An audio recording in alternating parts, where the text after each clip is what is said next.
There are lights ahead of the drivers here in Division 4. With Melvin on pole. It's looking very, very wet and slippery on those conditions. The lights are out. We're waiting. We're waiting for the drivers. And, oh, it's a safety car. And the stewards have deemed it as a bit too slippery for the drivers to do a normal start. It's a rolling start. And I think Melvin's going to lead us away. But when will he go? You see Alec is right on his tail. And away he goes. Look at that. Melvin's gone early. Battery on. And I think, oh, Calic's had a little bit of a wiggle there. On the exit of the final corners. You can look at the spray as well behind those cars. And you can see it's going to be very, very difficult in these wet conditions. It's going to be very slippery as well. Liam pulls out to the inside, but opts not to make a move. As the cars slowly controlling their cars, wiggling through that first corner. There's yellow flags on the back. And who is that? Oh, it's Cajun! Oh, and that's the Aston Martin of Cajun One Eye, who is going to have to... And you can see how close the back everyone's following. Oh, a bit of a wiggle there by Peekaboo. And I think that's allowed Wolney to get through. Up to P9 goes the Red Bull. And that's a very, very wiggly overtake. I think, oh, look at that. Peekaboo's trying to hold it around the outside going into turn 1. Wolney nicely hugging the inside. And there's people going, oh, there's people going over the rumble strips. And I think that was Wolney who got caught in that, and so did Peekaboo, who were fallen down at turn 6 and 7, the chicane. You can see Slimy trying to navigate his way around these S section of corners in Sector 2. You can see how slippery it is. The driver's trying to get around, but it's impossible to overtake at this point. Sergio Gamir staying very close to the back of the AlphaTauri as well.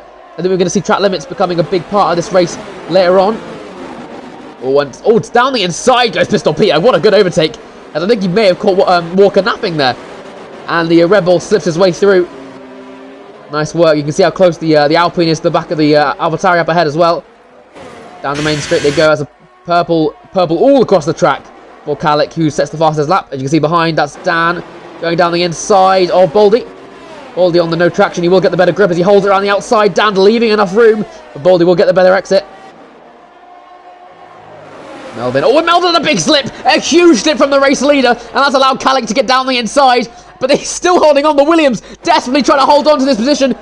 Calic's got the inside, forcing the Williams all the way wide. Going through turns 12. I think he may have just about got a car ahead. Can Melvin stick his nose down the inside of 13? No, he can't. And the Haas takes the lead of the race. Melvin's going to have to settle for second. See. And, oh, very late dive. Look at that. Was that? I think it was Vlad who pulled down to the inside. And you can see his Dan as well. Pulling to the inside of the Mercedes, the seasick. He's got a cold car ahead. And what happened to Vlad there, actually? I think Vlad went for a move. Or maybe he went deep, actually. And it's cost him a lot of time. But you can see Dan. What a lovely overtake on Baldy there at turn 12. Around the outside goes Throne Globe on Dan. Dan's fallen back quite a lot. He's struggling with pace. Maybe a disconnect. And Throne Globe has snuck his way through. Oof, very, very wobbly on the curb there on the inside. And that was a big lock-up. Big aquaplaning there by the Aston Martin, who fortunately hasn't lost a position because of that. Peekaboo is right on his tail. You can see how difficult it is to brake as the Aston Martin had no intention. Oh, he's been clipped! And I think that was the Alpine who spun round the Aston Martin, as you can see up ahead, as Liam trying to get down the inside of Melvin, who's going to get better on the exit. Melvin's got the outside line. It's so wet going towards turn 2. Liam's going to try and hold around the outside. How much room is he going to be left with? Melvin's really forced to the inside line. But he's got the better exit. I think he may have just about got a car ahead as they go through turn 3. Just about got the room, but they're still staying side by side. Liam's desperately trying to hold on as they head towards turn 4. And he's got ahead. Look at that. Down the straight they go. Dan is battling. As you can see, look at that. Melvin whipping. Oh, sorry. Throne Globe, I should say. Wiggling all over the place against Baldy. I think, oh, Throne Globe's lost it. And Throne Globe has spun himself at turn 1, I think. I don't think he was hit. And that's cost him so many positions. 1, 2, 3. He's going to rejoin, I think, behind Pistol Peter as well. He spun the wrong way. That is down the main straight. Dan, once again, trying to get past Baldy. These two have had a battle all race. Through the inside, he's got a whole car ahead. Taking the corner very, very sharp. Forcing Baldy a very wide line. All the way wide, actually. And as a good overtake by Dan, can Baldy kind of try any kind of a counter-attack? He's looking to the inside. Late on the brakes by Baldy. He has got the inside turn 2. Dan giving him just minimal room. And he's holding around the outside. Can Tucker hold it? Through turn 3 he can. What a brilliant overtake by Dan. Oh, down the inside you can see. Oh, Aston Martin and Alfa Romeo clipping each other. And that's going to allow, I think, Walney to get down the inside. No! Walney's been clipped into the grass. He's just about caught the car, though. Very, very risky. That was close. Down the straight, I think that's Liam trying to eye up Melvin once again. As you can see, oh, there's Blake as well. Trying to eye up Vlad. Down the inside goes Blake. How much is Vlad going to defend this? all the way around the outside. He should get the better traction here. Forcing Blake the inside line. A little bit slipperier there for him. And Blake is very suitably behind. Vlad is eyeing up Liam down the main straight. Look at the spray coming off those cars. He's getting closer and closer. He needs to be worrying not to take out Melvin here. Late on the brakes. Liam looks a lot more confident on the brakes there, but just about holding on the outside. Vlad's hit the inside curb, but Liam's had a little bit of a wiggle. That's allowed the Romanian to go through. Vlad, the old sparring partner of Liam, he's retaken that podium position. Vlad is on fire right now, and Liam, there's nothing you can do here. As they're weaving their way through the wet middle sector. Doesn't look like it's getting much drier, actually. I expected it to be a bit dry as yellow flags. And that's Liam! That's Liam, the championship leader, has lost it in the back of that pack. And I think Cisic, or Baldy, sorry, I should say, will get him. And he will. Liam's fallen down all the way to P7. As drivers starting to head into the pits. There we go, that's Baldy. That's Liam as well. Out comes Peekaboo. And that's a safety car. That's a safety car. I think Alf has lost it, and it's caused a full safety car. So drivers now get a free pit stop, that front six. Kalik is going to lead us away after having a 23-second gap before the safety car was called. This must be so frustrating to have the rest of the pack in his tail. And he's gone early. He's done the similar thing to Melvin, actually. Much more confident restart from him. Got a good launch. So is Vlad, actually. Vlad's getting very close to the back of Melvin. Can he make a move into turn one? No, he can't. But look at that. Look at Liam making a dive down the inside of Dan, forcing him all the way wide. Goes Liam. And I think Liam may have just about made the move. You can see Blake has a very good exit as well. All Vlad's on a very slippery exit of turn one. Now Blake's beside him going into turn two. He's late on the brakes. He's going to have the inside line. He's got the car ahead. Vlad's trying to hold it around the outside, but I don't think he's going to be able to hold it, though. He's going to have the inside of turn two. Oh, he's pushed again. And Blake with the elbows out. He's allowed Liam to go through as well. What a restart by the McLarens as they cut past both Ferraris independently. And that must be brilliant for the team in Papaya. See, that's Pistol Peter and someone's falling back. That's Liam. Liam's gone off track again. A mistake in a similar situation, similar corner. Liam's dropped back significantly. He's down to P8 now. Hit the curb. Liam heading towards turn. So you can see how close the battling is. You can see these guys are very close again. Sergio Gamir battling with Game of Slimy going into turn two. Oh, bit of a collision there. That's caused Slimy to go so wide. Might see a penalty after the race. He can't come off his line. Dan is so close to the back of... Oh, he's going for it! Dan is so close to the back of Blake, I was saying. And that he nearly took him out. Dan getting a little bit too confident in those S's.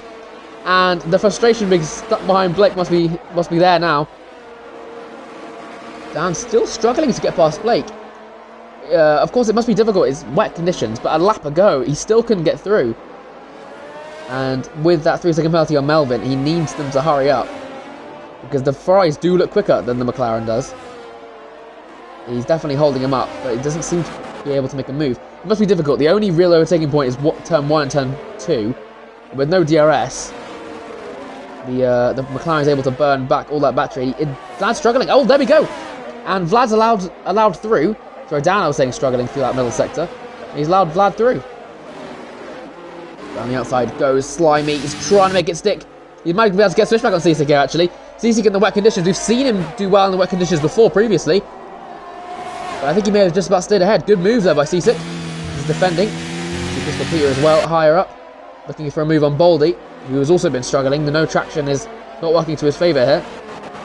Pistol Peter eyeing up and moving to the chicane. Thinks better of it.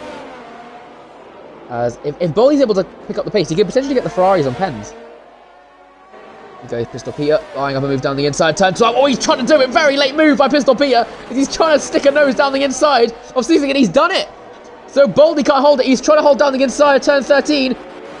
Has he got the grip to do it? Pistol Peter's forced all the way wide. We're going into the final corner. He's got the inside line. How far will he push him wide? I think he's pushed him wide enough. And Pistol Peter is through. What a brilliant overtake on the inside of Baldy.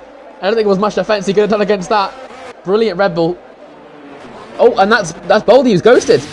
What's up? Someone made contact with Baldy, actually. He's dropped back a lot, and he's now going to defend against Breezy. He's putting the pressure going on to turn 2. Switches to the inside.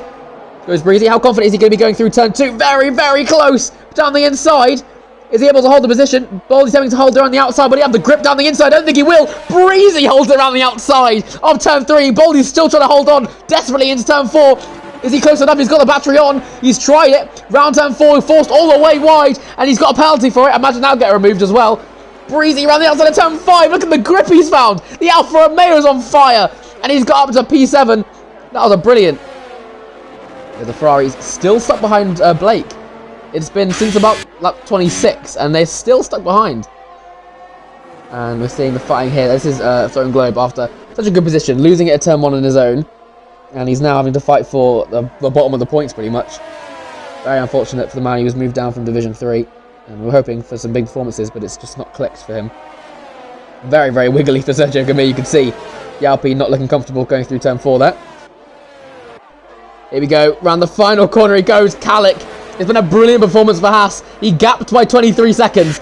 Safety car got called out. And then he did it again. Kalik comes around the final corner to win the Hungarian Grand Prix. But the question is, who's going to get P2? Melvin has that 30-second penalty.